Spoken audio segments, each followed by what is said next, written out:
যে আপনারা বিভ্রান্তিতে রয়েছেন, আমি সকলকে ক্লিয়ার করতে চাই, যারা এনআরসির বিভ্রান্তি দিচ্ছে তাদের কথা শুনবেন না। আমি গ্যারান্টি দিয়ে আজকে বলে যাব, গ্যারান্টি দিয়ে এখানে, যে আগামী শীতকালীন অধিবেশনে এই সিএবি বিল অর্থাৎ সিটিজেনশিপ অ্যামেন্ডমেন্ট বিল আগে পাস হবে, তারপরে চিন্তা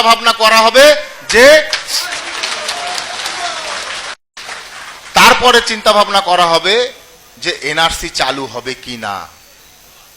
ইতিমধ্যে আমার বৈঠক হয়েছে, সেই বৈঠকে বলা হয়েছে যে প্রত্যেকজন মতুয়াকে সিটিজেনশিপ দেওয়া হবে, একজন মতুয়া বাদ যাবে না। যদি কোনো মতুয়ার, একটু ভালো করে শুনতে হবে, হাততালি পরে, যদি কোনো মতুয়া সিটিজেনশিপ থেকে বাদ না পড়ে, তার জন্য অল ইন্ডিয়া মতুয়া মহাসংঘকে দায়িত্ব নিতে হবে। যাদের ভ্যালিড পাসপোর্ট ডকুমেন্টস আছে তারা তাদের ভ্যালিড পাসপোর্ট ডকুমেন্ট শো করবেন, কোনো অসুবিধা নেই, কিন্তু যাদের নেই তাদেরও সিটিজেনশিপ করতে হবে। তাদের কোনো ডকুমেন্টস লাগবে না, তারাও সিটিজেনশিপ পাবে। এটা ভারতবর্ষের গভর্নমেন্টের সিদ্ধান্ত, এবং সেই সিদ্ধান্ত মতে গত 31 তারিখ আমাকে ডাকা হয়েছে। আমি তাদের সাথে বসে আলোচনা করেছি, আলোচনা করে যতটুকু জেনেছি ততটুকু আমি বলছি। অনেকের চিন্তা যে 2014 সালের 31শে ডিসেম্বর পর্যন্ত কেন এর বাধা নিষেধ করে দেওয়া হলো। এর কারণ ভিত্তিপ্রস্তর দেশ মানে সময় যদি না থাকে তাহলে কোনো সরকারের অ্যামেন্ডমেন্ট বিল পাস হয় না।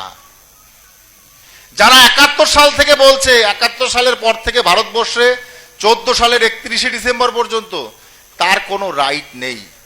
আসামের একটা ছাত্র সংগঠন সুপ্রিম কোর্টে কেস করেছিল, সুপ্রিম কোর্ট এই এনআরসির রায় দিয়েছে। কেন্দ্রীয় সরকারের এনআরসির কোনো বিষয় এখনো আমি পার্লামেন্টের কোনো জায়গাতে আজ পর্যন্ত দেখলাম না যে এনআরসি নিয়ে এখনো পর্যন্ত কোনো মেথড তৈরি করা হয়েছে কিনা।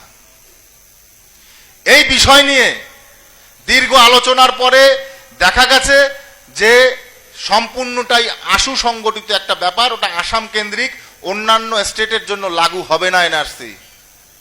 ওটা সরকার দেয়নি, ওটা সুপ্রিম কোর্ট রায় দিয়েছে, যার জন্য এনআরসির তালিকায় করতে গিয়ে এত লোকের নাম বাদ গেছে। কিন্তু আমি দৃঢ়তার সাথে বলছি যে যখন সিএবি বিল সিটিজেনশিপ অ্যামেন্ডমেন্ট বিল সারা ভারতবর্ষের জন্য লাগু হবে, ওই এনআরসির কোনো দাম থাকবে না আর, তখন নতুন করে আবার সংবিধান অ্যামেন্ডমেন্ট হবে। এটা হচ্ছে সঠিক কথা।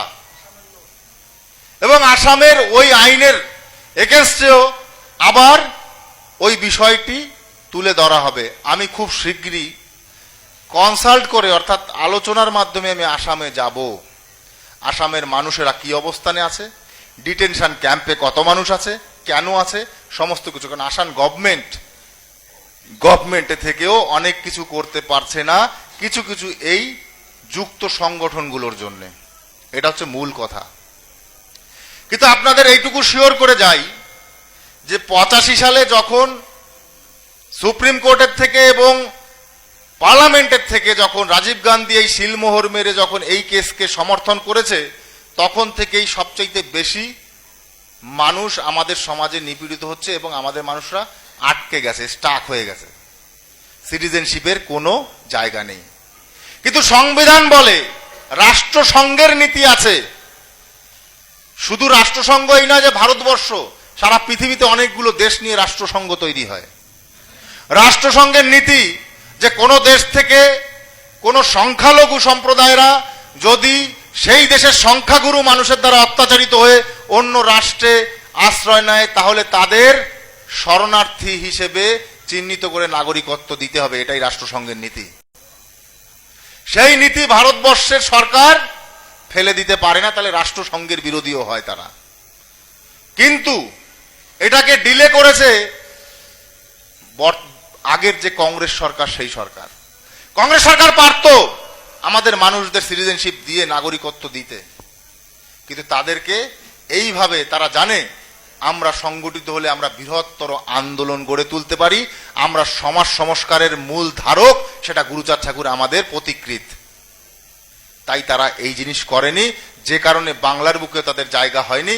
বিভিন্ন জায়গাতে আন্দামান, নৈনিতাল, দণ্ডকরণ সমস্ত দূরে দূরে আমাদের সেটেলমেন্ট দেওয়া হয়েছে, যাতে আমরা একত্রিতভাবে সংগঠিত না হতে পারি। কিন্তু বর্তমান সরকার প্রকৃত বিষয় নিয়ে মূল্যায়ন করে আজকে এই সিদ্ধান্তে এসেছে যে এই মানুষদের অধিকার আছে ভারতবর্ষে, কারণ এরা ভারতবর্ষে জন্মেছিল, এর পূর্বপুরুষ ভারতবর্ষে জন্মেছিল, ভারতবর্ষেই থাকতে চেয়েছে এবং ভারতবর্ষে মরতে চেয়েছে, যে জন্য ওই দেশ ছেড়ে ভারতবর্ষে এসেছে। এদের ভারতবর্ষে মূল্যায়ন দিতেই হবে, এটাই হচ্ছে নৈতিকতার মূল আধার। মানব দরদি হতে হবে, মানুষের সঙ্গে কথা বলতে হবে, মানুষের বিষয় বুঝতে হবে, মানুষের ভিতরে ঢুকতে হবে, তাহলেই তো সে রাষ্ট্র পরিচালক হবে। তার ব্যক্তি সত্তা মানুষের ভিতরে প্রবেশ করিয়ে দিতে পারে না। যাই হোক, আমার এই